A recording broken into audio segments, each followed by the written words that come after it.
We are in Houston, Texas today. After 2 years of dating, 24-year-old Britney Cosby and her partner, 24-year-old Crystal Jackson, were still going strong in the spring of 2014. Britney's father had been in and out of her life, serving several jail terms, and her parents had divorced when she was a child. She lived with and took care of her great-grandmother Annie, who had reared her mostly. When Britney met Crystal, her life took a drastic turn after a few years of feeling very confused and unsure of what to do or where to go. The pair, according to friends, were each other's greatest supporters, always encouraging one another and bringing out the best in one another. However, it wasn't always simple. Some members of their family hated and judged them for being homosexual and together. Ivan, Crystal's father, was a clergyman who shared his opinions on James and God. The pair's presence did not sit well with Britney's father. When James was released from jail and moved into the home while he was between jobs, the previously existing problems between Britney and James only became worse, although Britney and Crystal tried their best to ignore everything. It was all really coming together nicely. Britney also loved Za, Crystal's 5-year-old daughter. Crystal was a security guard, and Britney was employed at Starbucks. Britney purchased a new SUV using their money, a tax refund, and Annie's cosign. She was thrilled to be able to drop Crystal off at work and not have to use the bus to go to work any longer. Being able to pick Zena up and drive her to school thrilled Britney. They both wanted more. They really wanted their own apartment, but the automobile had immediately offered them a great deal of freedom. On March 3rd, Crystal resided with Zena between Annie's house and her parents' house, while Britney lived at home with Annie and her father, James. The buddy came over to Britney's aunt's home to show off her automobile after Britney acquired it. According to her Aunt Ebony, she was quite thrilled to see Britney, who she considered to be more like a sister, accomplish one of her dreams. They quickly caught up, then stopped by Crystal's parents to pick her up and show them too. When Crystal asked her father if he would want to come and have a look, he declined. As they departed, excited to go around to more people and join them in the significant milestone on March 6th, Crystal said, "Love you, Dad. Bye." When Zena failed to show up, Mary, Crystal's mother, who worked at Zia's school, became even more anxious since she hadn't been able to contact her daughter all morning. Since Britney seldom missed a shift and didn't phone in late that evening, her employer at Starbucks was also curious about her whereabouts. Zena was present at Britney's residence, which startled Mary and Ivan, but Britney and Crystal were unconcerned. No one knew where they were, so they brought Zena back with them and spent the rest of the night phoning police stations, hospitals, and everybody else they could find the numbers for. A delivery guy on an early shift was dropping off some beer in the Port Boulevard neighborhood of Galveston County about 7 a.m. on March 7th. The Fisherman's Cove Food Mart was his next destination. It had several large communal dumpsters and backed onto a now-defunct hotel. He spent a minute standing there after walking about to get rid of some of the trash. He was frozen in disbelief at what he was seeing. He hurried back inside the shop and called for the proprietor to come outside. There were 2 severely battered and bleeding corpses behind the dumpsters, Crystal Jackson and Britney Cosby. Britney's skull was split and fractured when she was hit 5 times with a sharp weapon. She had a fractured neck. A sheet was wrapped over her head, and she had been strangled. Crystal had been strangled as well, but what had killed her was being shot at close range. Given that the police said that Britney's head covering revealed a trait of the murderer, it was evident that the assault was very personal and enraged. It was excessive to be able to confront what they had done and how long she had been struck. But there wasn't much blood on the ground, and Britney's autopsy revealed that she had lost almost all of her blood, so it was obvious they had been murdered somewhere else and disposed of there. According to one investigator, they had been thrown out like trash, and their murderer or killers had not tried to conceal or cover them up. They just tossed them there and drove away. There was what seemed to be a window shutter with a bloody fingerprint close to their corpses. There was nothing more on it, but they did discover a letter with Britney's name and her home address. No bags, no murder weapons, no wallets. Authorities have nothing to work with and a lot of questions. As the inquiry progressed, a small team of cops from Houston, which was about 60 miles away, knocked on Britney's door and delivered the terrible news. A missing window shutter that resembled the one discovered at the murder site caught their attention. While they were talking to Annie James, Britney checked in with her 92-year-old great-grandmother, Annie, many times during the day. The father of Britney came home. When the police informed him what had occurred to his daughter, he immediately became breathless. Sadly, Britney's Aunt Ebony and mother Loranda would learn of the news firsthand. When they checked Facebook before the cops arrived, they saw that everyone was sending messages wishing them rest. According to Annie, she had no notion who would ever want to harm her. She just went to school and worked. I had been raising her since she was 2. James, Britney's father, also expressed his shock and confusion, she added. I can't stop thinking about how this might have happened and who may have done it. When the police questioned James whether he knew who the lady with Britney may be, he said that it would be her girlfriend based on the description. Crystal, James, and Annie had not seen Britney's SUV, so they were on the lookout for the silver 2006 Kia Cento. When detectives asked James about his missing shutter, he explained that they had been trying to find a builder to finish some things. A handyman named Pepe had been around their house a lot, but James hadn't seen him in a while, which was annoying because there was obviously work that needed to be done. James gave them his details, and the police went to speak with him. Pepe was much older than they had anticipated. He walked slowly and used a stick to assist him. The police knew that he couldn't have physically completed this, and he had not been at the house for a long time. When Mary and Ivan Crystal's parents were questioned by police, Ivan was rather forthright about his sentiments toward Britney and his daughter's sexual orientation.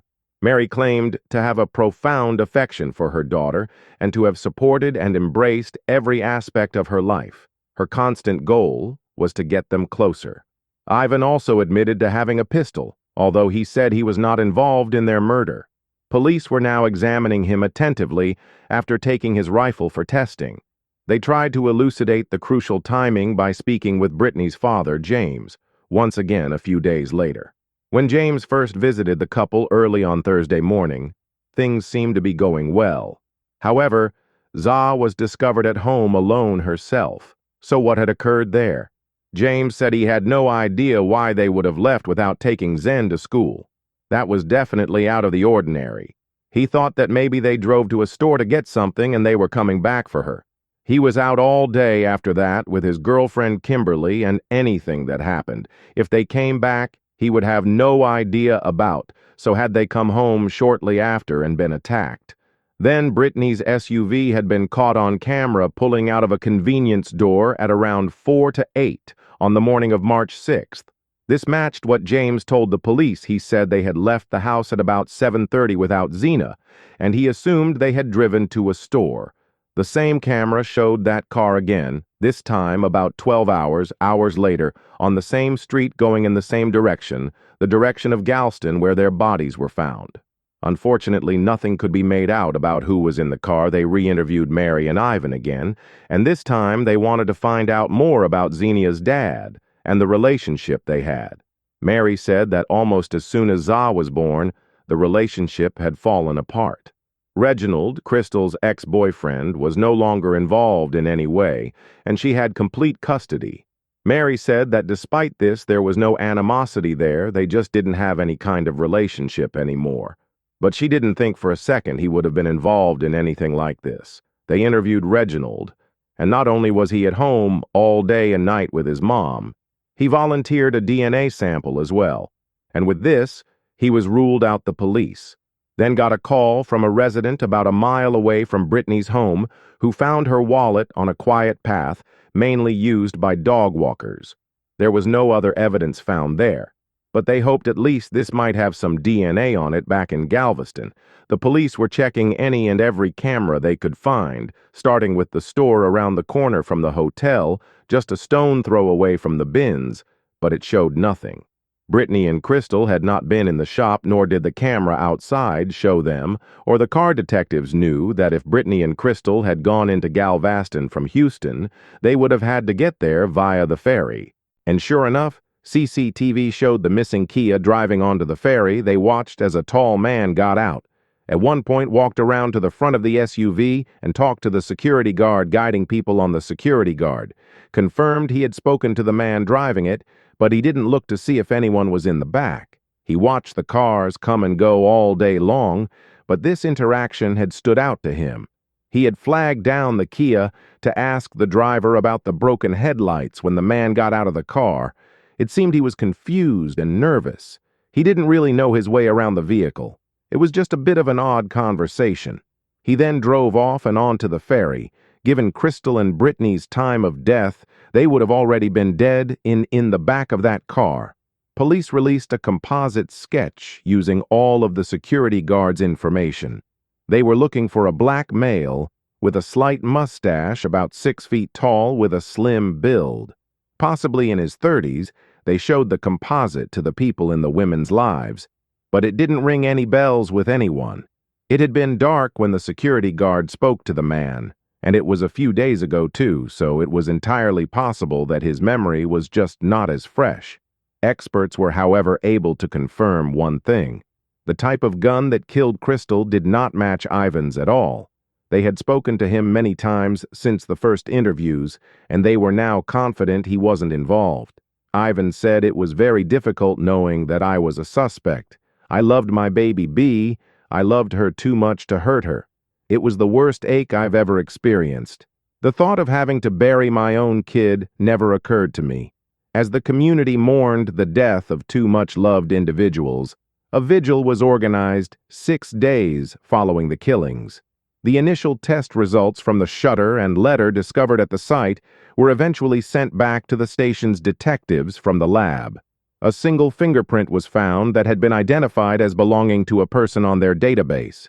Detective Kitchen, who is in charge of the investigation, said that he felt shivers down his spine as he looked in shock. James Cosby, of course, was the opponent. James, Britney's father, had a lengthy criminal record. He was a registered sex offender who had just recently been released from prison 5 months before. According to court documents, he was convicted of sexual assault and bodily harm, and illegally carrying a weapon.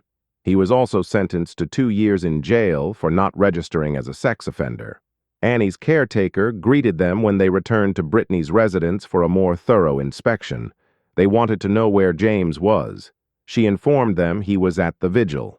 Annie's carer was more than happy to point out various items that had been out of place, extra rugs that had been purchased and placed in random places, and the front yard, which was normally covered in debris, leaves, and some bin bags, was now spotless. They hoped that they would have enough time now to really tear the rooms apart and gather as much as they could before he returned. "I've never seen the outside so clean," she remarked. They saw a few stray bricks that didn't belong on the ground. Detective Kitchen took one up and saw that it was there to hide bloodstains. Then they saw more blood on the frame of the door. The crew entered what was obviously a crime scene after Detective Kitchen was granted a warrant. An image of horror was painted by a luminol spray within. Massive amounts of blood were all over the place. It covered a stretch of carpet, a chair, speakers, a pair of James's shoes, and the walls and floor of the living room, which served as his bedroom. Along with more than 300 pieces of evidence, they also confiscated a hammer. It was the most evidence he had ever gathered from a crime scene, according to one detective. James was asking others to come forward and assist with the investigation during the vigil, but as soon as it was finished, he was asked to come down to the police. He didn't say anything throughout the lengthy 6-hour interview. At last, detectives informed him of the findings at the residence and the presence of his fingerprints. He said that he had no idea what had occurred, that he couldn't explain the blood in his bedroom or how his print ended up there. The detective's tone shifted after a few hours. They were sick of the deception and manipulation. James was accused with 2 counts of evidence tampering, but further charges were required to charge him with murder. Detectives were informed by James's girlfriend that she had picked him up only hours before Britney and Crystal were discovered at a Whataburger restaurant close to a strip club.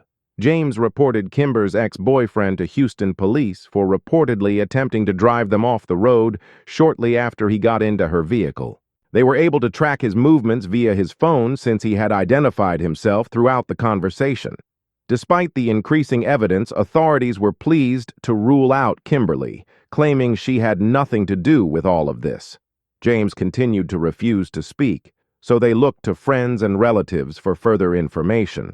Family members said that James was a devout Muslim and very openly disapproved of what he referred to as his daughter's lifestyle. He never supported her, never approved of her sexuality, or her and Crystal being together. He would often ridicule her and put her down, and had made her life painful and uncomfortable for years. He was also reportedly very jealous of her, annoyed that she had a job in a new SUV while he was still living with his grandma when he found out that Annie had planned on leaving the house to Britney. He was enraged since he had returned from prison a few months before he told people that things had changed in the house and he wasn't happy about it. He was sleeping in the living room and was upset that his daughter and Crystal could go out and buy pizza while he was forced to eat sandwiches. He was also upset that she wouldn't let him use the car. An investigator on the case said, although everyone made it quite clear that James resented his daughter for many reasons, especially for her sexuality, as he himself wasn't talking, police could still only speculate as to a motive, Londa. "I hate him right now," Britney's mother stated. "Give him the chair. I want him to suffer," she added. She claimed to have heard the pop sound quite near to the vehicle and to have squatted in the seat to hide from what she described as a large, menacing guy. After a while, James returned outside, got into the car, let Za out, and they went inside. She asked him, "Do you know where my mommy is?" And he shrugged. "Maybe in one of those rooms." She asked, "May I check your room?" And he snapped at her, saying, "No," in what Za described as a mean and frightening voice. According to the investigator's view of what had transpired that morning, it was probable that Britney and James had gotten into a quarrel for some reason before James left the home, leaving Za alone. As Britney lay dying in a pool of blood, James strangled her after punching his daughter in the face and knocking her to the ground. He then repeatedly struck her in the head with an unidentified item. After placing Zen in her car seat and seeing what transpired, Crystal had returned inside to get her. She rushed and barely made it outside before being shot dead next to the window in an attempt to flee and save her kid. This accounted for the blood on the door and shutter. James spent the day with Kimberly, leaving Za at home with Crystal and Britney. Later that night, he came back and packed their corpses into the Kia. James then drove an hour north to the Houston Strip Club after driving more than an hour to Port Bolivar, where he dumped their corpses. James left the vehicle in the parking lot when he arrived at the Ritz. He then strolled to a neighboring Whataburger and phoned Kimberly to come get him. His subsequent 911 call about her ex further exposed him and placed him in the exact location of Britney's missing SUV. James' 2 charges of capital murder were ultimately brought against Larry Cosby Jr. He entered a not guilty plea to all of them.